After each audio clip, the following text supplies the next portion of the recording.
Sa Wednesday nila malalaman kung sino talaga yung hari ng YouTuber. Yeah. Start tayo. Bros ko bros. Manda kayo sa Wednesday. Let's do it. Let's go. Training time. Let's go. Super Bagyo! Tinawag ni Rendon dito sa grupo namin is the motivated billionaire. Oh my God. Super Bagyo! Let's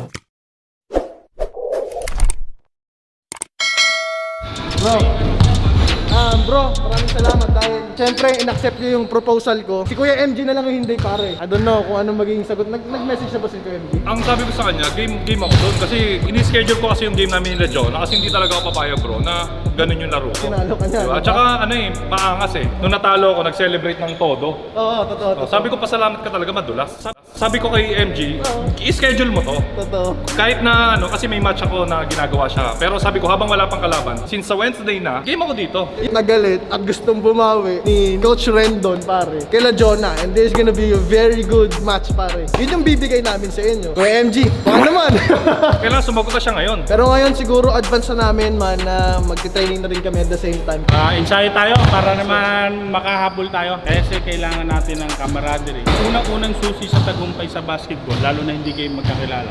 Yung unang-una, magkakasundo kayo. Maging masaya kayo na magkasama kayo, mag-enjoy kayo magkasama. Yun yung susi ng tagumpay para manalo tayo sa Wednesday. At isa pang susi, parehas tayo na gustong manalo doon against kila Jonah kasi lalo na to Sa Wednesday nila malalaman kung sino talaga yung hari ng YouTuber.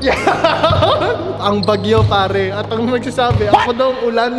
Super bagyo yan. Pag nagsama tayo, super bagyo. Natural disaster yung darating sa inyo. Oo nga, kinakabahan talaga ako kay Rendon, hindi ko rin bakit. Laki kasi first time ko kasi makita si Rendon kasi nung mga nakaraang event, wala po ako doon. Nalaki pala ni Rendon pare. Training. Warm up, stretching. One team, one page tayo, okay? So ngayon, medyo paramdam lang natin yung tama ng mga balikat at siko kay Yung mga- para mapil niya. Ayun, motion yun. Motion. Paparamdam namin para- Ako gusto ko pre maramdaman yung mga siko na yun, na motion pare. Sabi nga nito. Gusto mo bang masampal? Marami kang matututunan, boss. Maggagawa tayo ng sistema, within the system, one page, one team tayo. Okay coach. Okay, start tayo. Bros ko bros. Manda kayo sa Wednesday. Let's do it. Let's go. Training time. Ay, kakatapos na natin ng training. Kasama natin ang bagyong Rendon, pare. Man, inang pre, iba yung dala ng pagka-motivated ni Coach Ansay at ni talagang bagyong Rendon, Hoy, pare. nanliliit ako bigla. Mawi. Tingnan mo naman si Rendon. Yung mukha, pre, hindi talaga nagbibiro, pre. Parang Hindi ako nagbibiro kaya nung narinig ko yung offer mo bro, talagang ayariin ko talaga. gusto ko rin. Pare, parang wait nga lang, Choy. Kasi Choy, kapag gumanito ka, pag kinurot kita, mapapagano ka eh. Si Rendon kaya. What? Really, nigga? Hindi natitibag, pare!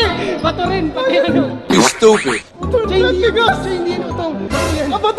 Bago na to. Ito na ang tinatawag nga ni Rendon na ano ba to? Super bagyo. Yung Grabe dati kasi. bagyong Rendon lang, ngayon iba na. Nung Super- sumama sa akin si Yvonne, naging super Super bagyo bro. Grabe bro. Kumpiyansa na ako magdala ng payong dito kasi nandito na yung bagyo Kasi talaga, alam mo pare. may kukuwang rebound Oo, eh. pare. For sure. Ibang klase na po to. Kaya ang tinawag ni Rendon dito sa grupo namin is the motivated billionaire.